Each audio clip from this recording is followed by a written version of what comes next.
그 칼로 사람을 몇 명이나 죽이신 겁니까? 젊은 순경이 조심스럽게 물었다. 김영팔은 천천히 눈을 들었다. 한참을 바라보던 그는 낮게 웃으며 말했다. 3명. 아니, 4명쯤 될 거요. 근데 그땐 누가 먼저였는지 기억도 안 나. 경찰서 취조실이 잠시 정적에 휩싸였다. 지문 하나 없는 칼, 등록되지 않은 군번줄, 그리고 북파공작원 출신만이 알 수 있는 작전명. 시간은 거슬러 일주일 전. 동네 사람들이 그를 부르는 이름은 단 하나였다. 폐지 줍는 노인. 지하 단칸방에 사는 영팔은 매일 새벽 수레 하나 끌고 돌아다녔다. 경비실 옆 박스를 뒤지고 마을버스 정류장 옆에서 병을 주었다. 지나가던 아이들이 웃었다. 엄마, 저 할아버지 또 여기 있어.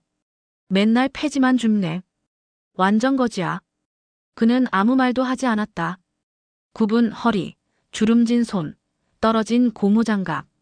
그의 몸은 이미 망가졌지만 눈빛만큼은 아직 살아있었다. 그날도 평소처럼 폐지를 줍고 있던 그 앞에 검은 SUV가 조용히 멈춰섰다. 차에서 내린 남자는 말없이 낡은 천조각을 내밀었다. 그 안엔 군용 메달 하나가 들어있었다. 작전명 7-0. 북파공작원 중 단 5명만이 부여받았던 마지막 임무의 흔적. 선생님 최병도님이 사망했습니다. 그 말에 영팔의 눈썹이 꿈틀거렸다. 그 친구는 나보다 먼저 떠날 놈이 아니었는데. 그는 고개를 돌렸다. 그날 밤 주민 커뮤니티에는 익명의 글이 올라왔다. 제보 폐지 줍는 노인이 이상한 행동을 합니다. 정신병 같아요. 그리고 또 다른 댓글들. 아침마다 수레소리에 애들이 깬다니까요. 눈빛이 무서워요. 혼잣말도 자주 하고.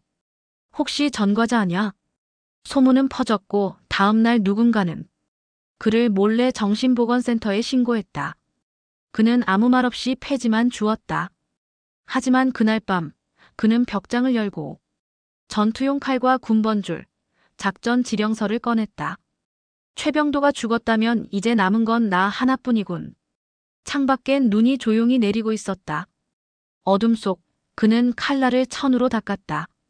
전쟁은 끝난 줄 알았지만 아직 하나 남아 있었다. 병도가 죽었다고. 영팔은 거칠게 숨을 내쉬었다. 방금 전까지도 손에 쥐고 있던 메달을 내려놓지 못하고 있었다. 손끝이 미세하게 떨렸다. 그 이름은 누구보다 가까웠던 전우, 그리고 임무 중 사라졌던 유일한 사람이었다. 창밖은 아직 어두웠다. 폐지 수레 옆에 놓인 봉투 속 쪽지는 손때 묻은 종이에 투박한 필체로 쓰여 있었다. 0시 동대문 옥상. 병도가 남긴 마지막. 그는 오래전 이름을 다시 부르듯 낮게 읊조렸다. 최병도 너 설마 아직. 쏟아지는 기억. 전투 후 서로를 찾던 마지막 순간. 그날 병도는 작전 중 총상을 입고 실종 처리됐다. 정부는 아무 말도 해주지 않았다. 단 한 줄. 임무 실패, 인원 소멸. 영팔은 그 문장을 지금까지도 잊지 않고 있었다. 그리고 오늘 죽었다던 그 전우의 이름이 의문의 봉투 안에 다시 살아 돌아온 것이다. 그날 오후 동네 커뮤니티에는 새로운 글이 올라왔다. 사진 있음 폐지 줍는 노인, 남의 집 앞에 이상한 상자 놓고 감. 주의하세요. 댓글은 순식간에 달렸다. 헐 진짜 무서워. 완전 범죄자 분위기잖아요. 우리 아파트 근처에 이런 사람 사는 거 몰랐음 무섭다. 하지만 그들이 몰랐던 건 그 상자 속에는 폐지가 아니라 과거 작전 보고서 복사본이 숨겨져 있었다는 것. 영팔은 그날 밤 조용히 그 상자를 아직 남아있는 누군가에게 전달하려 했던 것이다. 그날 밤 11시 반. 그는 손전등 하나를 들고 동대문 근처 폐건물 옥상으로 향했다. 걸음은 느렸지만 발걸음은 망설임이 없었다. 옥상엔 아무도 없었다. 그러나 바닥엔 바람에 날린 신문지 하나가 남아있었고 그 위에 조심스레 덮여있는 작은 나무 상자 하나. 그리고 상자 위엔 다시 한번 병도의 이름이 적힌 종이. 넌 대체 지금 어떤 꼴이 된 거냐? 상자를 여는 순간 그 안엔 낡은 사진 한 장이 있었다. 서로 어깨동무를 하고 웃고 있는 젊은 시절의 병도와 영팔. 그 사진 뒤편엔 이런 문장이 쓰여 있었다. 이 일은 내가 끝내야 한다. 그 순간 뒤쪽에서 낡은 철문이 끼익 하고 열렸다. 누군가 다가오고 있었다. 영팔은 반사적으로 몸을 숙이고 칼자루를 쥐었다. 김영팔 씨죠? 낯선 목소리. 그 뒤로는 실루엣 하나가 어둠 속에서 나타났다. 정장 차림의 젊은 남자였다. 그리고 그의 손엔 구형 삐삐와 작전 암호가 적힌 쪽지가 들려 있었다. 쪼글쪼글 접힌 쪽지에는 다른 누구도 알 수 없는 글자 조합이 적혀 있었다. GS-107 임무 재개. 생존자 코드 해시태그 1. 작전명 1001. 영팔의 손에서 힘이 빠졌다. 떨리는 눈으로 그 문장을 바라보다가 그는 마치 오래된 기계처럼 천천히 말문을 열었다. 1001 작전. 그건 폐기된 줄 알았소. 젊은 남자는 고개를 천천히 가로저었다. 아닙니다. 병도님이 죽기 전 선생님만이 마무리할 수 있는 내용들을 남겼습니다. 그 순간 영팔의 눈빛이 바뀌었다. 그는 메달을 다시 손에 쥐었다. 그 속에 숨겨둔 극비 열쇠가 아직도 남아 있었다. 이 작전 시작하면 끝까지 가야 할 텐데. 영팔은 조용히 입을 열었다. 젊은 남자는 고개를 끄덕였다. 그는 이미 하셨던 분 아닙니까? 그 말에 영팔은 잠시 눈을 감았다. 그리고는 묵직하게 아주 느린 말투로 물었다. 최병도가 정말 그 이름으로 죽은 게 맞소? 젊은 남자는 주머니에서 작은 종이 뭉치를 꺼냈다. 그건 국가보훈처 발급 사망 확인서였다. 하지만 수상한 점이 있었다. 이거 도장이 가짜야. 영팔은 순식간에 그것을 간파했다. 보훈처 문건은 이각이 아니지. 병도가 죽은 게 아니라면 그놈이 날 꺼내려는 거군. 젊은 남자는 표정 하나 바꾸지 않고 대답했다. 혹은 아직 살아있을 수도 있습니다. 그 순간 영팔의 눈동자가 가늘게 떨렸다. 그는 아무 말 없이 뒷짐진 손을 풀어 지갑 안쪽에 숨겨둔 작전용 삐삐 기기를 꺼냈다. 그리고 그 기기의 수신 버튼을 눌렀다. 삐. 전파가 작동되자 그 안에 저장된 1989년 작전 당시 마지막 암호 코드가 깨어났다. 1001 작전 마이너스 임무 미완. 생존자 김영팔. 메시지 접선 지점 복원 필요. 병도 놈 마지막까지 나한테 맡긴 거였군. 그는 벽장 안에서 잊고 있던 작전 일지를 꺼냈다. 그 안에는 수기로 빽빽하게 적힌 암호 해독표 그리고 실종된 작전원 명단이 숨겨져 있었다. 이 중에 누군가는 아직 살아있소. 우릴 지운 놈들 손에 붙잡히지 않았다면. 영팔은 그중 한 이름을 손가락으로 짚었다. 정호식. 코드명 백사. 그 이름 아래에는 붉은 펜으로 적힌 글씨가 있었다. 배신 가능성 있음. 내부 접선 금지. 그날 밤 영팔은 폐지 수레를 끌지 않았다. 대신 낡은 옷을 벗어던지고 수십 년 전 보관해둔 특수요원 복장을 꺼내 입었다. 거울 앞에서 다시 칼을 허리에 차고 군번줄을 목에 걸었다. 지하방을 나서는 그의 눈빛은 더 이상 폐지를 줍던 노인의 것이 아니었다. 그건 지워진 전쟁에서 돌아온 마지막 병사의 눈빛이었다. 정호식, 그놈이 아직도 살아있다고. 영팔은 벽을 바라보며 천천히 물었다. 그의 목소리는 낮았지만 분노가 담겨 있었다. 우리가 죽은 줄 알았던 그 임무, 그 작전을 누가 새로 움직이고 있다는 말이오. 젊은 남자는 침묵하며 단지 고개만 끄덕였다. 그놈이 마지막에 사라진 이유, 다들 그냥 실종이라고만 했지. 하지만 병도는 끝까지 말했다오. 정호식, 백사 그놈이 내부 정보를 팔았을 거라고. 영팔은 오래된 작전 지도를 펼쳤다. 그 지도의 한 귀퉁이엔 적색점으로 표기된 위치가 있었다. 자강도 송암기지 최종 접선지. 이 지점, 병도가 실종된 장소랑 일치하오. 결국 그놈, 우리를 다 버리고 도망친 거요.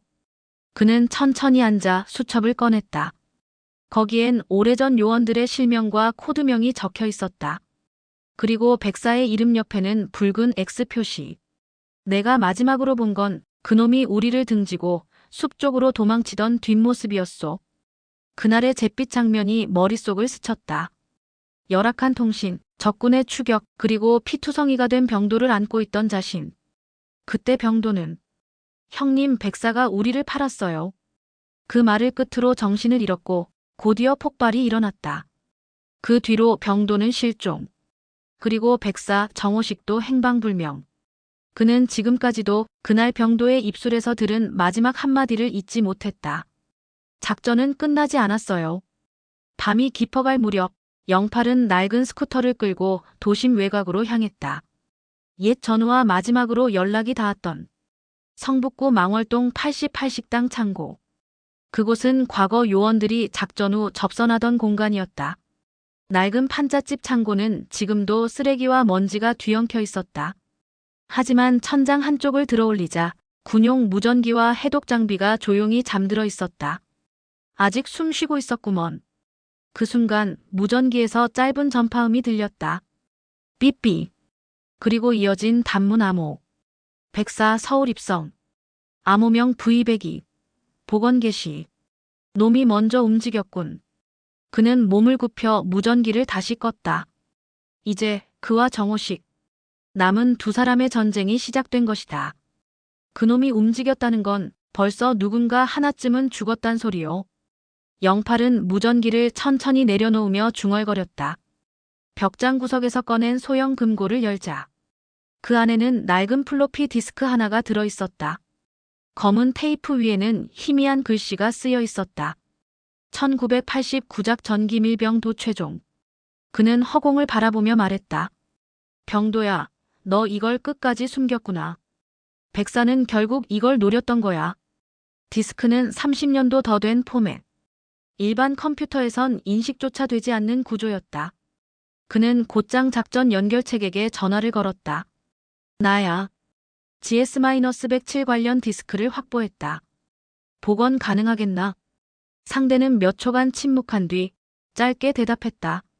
강남 지점으로 모시겠습니다. 강남 한복판 한 치과 의원 지하의 비밀 접선실. 이곳은 과거 요원들이 퇴역 후에도 쓰는 임시 보안소였다. 의원 간판을 가장한 지하 벙커. 내부에는 구식 복원 장비와 구형 컴퓨터가 마련돼 있었다. 김 선생님 맞으시죠? 중년의 남자가 정중히 인사했다. 데이터는 상당히 손상돼 있습니다. 그런데 이 구조 단순한 보고서가 아닙니다. 남자는 화면을 가리켰다. 이건 실종된 공작원 명단과 함께 국내 정치인 3인의 실명이 나옵니다. 그리고 여기 화면에는 병도의 마지막 영상이 재생되기 시작했다. 카메라 앞 피투성이 얼굴의 병도가 말을 이었다. 형님, 백사는 그들을 팔았습니다. 그리고 우리도. 그 순간 화면이 멈췄다. 파일 손상, 단절된 진실, 정치인들까지 연루됐다는 건 이 작전은 더 이상 개인의 문제가 아니군. 영팔은 낮게 말했다. 김영팔 선생님, 백사가 오늘 새벽 강동구에서 실종자 가족과 접촉했습니다. 우린 도청을 놓쳤고 지금 그 가족도 사라졌습니다. 그 말에 영팔은 자리에서 일어났다. 놈이 움직인다면 나도 더 이상 기다릴 이유 없지. 그는 군번줄을 목에 다시 걸었다. 이번엔 단순한 기억이 아니라 진실과 생명을 건 싸움이 시작될 참이었다. 그때 접선실 문이 급하게 열렸다. 정장을 입은 또 다른 인물이 들어왔다. 그의 가슴에는 국정원 배지가 달려 있었다. 김영팔 선생님, 백사가 오늘 새벽 강동구에서 실종자 가족과 접촉했습니다. 우린 도청을 놓쳤고 지금 그 가족도 사라졌습니다. 그 말에 영팔은 자리에서 일어났다. 놈이 움직인다면 나도 더 이상 기다릴 이유 없지. 그는 군번줄을 목에 다시 걸었다. 이번엔 단순한 기억이 아니라 진실과 생명을 건 싸움이 시작될 참이었다. 천일이 사람 이름이었던 거 알고 계셨습니까? 국정원 요원이 말했다. 영팔은 눈을 가늘게 떴다. 이름. 요원은 손에 쥐고 있던 복원된 문서를 그의 앞에 내밀었다. 실종자 명단 맨 아래 손으로 추가된 코드 하나. 천일 정체불명 요원. 실체 없음. 기록 조작자일 가능성 있음. 영팔은 말없이 그것을 바라보다가 문서 끝부분에 작게 적힌 한 줄에 시선을 멈췄다. 사건 조작 및 삭제 주도자 천일. 생존자 모두 제거 지시. 그는 문득 병도가 했던 마지막 말을 떠올렸다. 형님, 우리 내부에 더 큰 게 있어요. 우릴 기억에서 지우려는 놈이. 그 자식, 아예 우릴 없던 사람으로 만들려 한 거군. 이어 요원은 디지털 영상 하나를 보여줬다. 수신일자는 1990년 3월 3일. 내용은 짧은 7초짜리 파일이었다. 화면엔 헬기 프로펠러 소리. 그 뒤로 검은 복면을 쓴 남성이 고개를 들며 말했다. 접선 완료. 천일로 전달 중. 이 인물 신원이 없습니다. 지금까지도 국정원 내부에서 찾지 못한 유일한 그림자입니다. 영팔은 고개를 떨구었다가 조용히 중얼였다. 그놈이 진짜라면 병도의 죽음도 백사의 배신도 다 그놈이 쥐고 흔든 거요. 그날 밤 영팔은 처음으로 병도의 아들 정혜민에게 연락했다. 혜민은 지금껏 아버지의 실종 사유도 몰랐다. 단지 월북 가능성이라는 말만 들었고 국가유공자 신청조차 거절당한 채 30년을 살아왔다. 혜민아, 내 아버지, 그날 우리 대신 남은 자들을 끌어안고 죽은 사람이야. 그 말에 혜민은 아무 말도 하지 못했다. 울지도 못하고 말도 못하고 그저 전화기 너머에서 숨소리만 새어나왔다. 진실을 밝힐 거야. 이번엔 누가 뭐라든 끝까지. 천일이 백사보다 위였던 거야? 영팔은 낮게 물었다. 국정원 요원은 고개를 천천히 끄덕였다. 백사는 단지 실행자였습니다. 실제 기록 삭제 명령을 내린 건 천일입니다. 그런데 문제는 지금도 그 이름은 여전히 현직 어디선가 살아있다는 점입니다. 죽은 놈이 아니라는 얘기군. 그 말에 영팔은 조용히 군번줄을 쥐었다. 그가 지키려 했던 동료들의 이름, 묻히게 만든 그 이름 없는 존재. 그리고 모든 조작의 시작점. 그래. 이젠 놈의 이름을 내가 꺼내야 할 때지. 그날 오후, 영팔은 병도의 유품을 찾기 위해 성북동 낡은 교회 지하 창고로 향했다.